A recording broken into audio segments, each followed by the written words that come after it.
求父亲慈悲，乾道鞠躬，坤道鞠躬。父亲人早安，大家请坐下。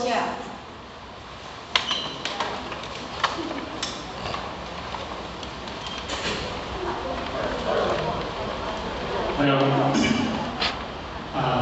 也是，也是，咱也就咱各位组长，咱各位同学们，大家早安。主持人早安。一个是在水，这个主办，这边项目这边事业，咱举例，讲清楚，就讲爱上的内容中，负责这个主办，当然有一方面讲，研究这个企业班的这个要义，一定要知影，因为新这个机会。咱过去咱过去真清楚，这个就是个轻亏，这个亏就是这个地亏。但是咱过去，咱拢有意识，用这个意识，这个习惯就是这个思想。咱要有咱的思想做代志，咱要用着咱的地做代志。因为咱是要转识成地。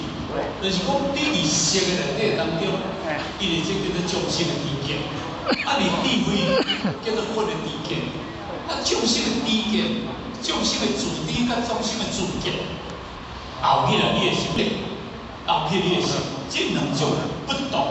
虽然两种知识甲智慧，这是同一个物件，但是你若去知识较强，后去做众生；若智慧较强。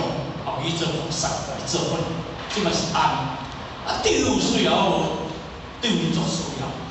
但是迄个了解，迄个知识，就是参像咱就是物件。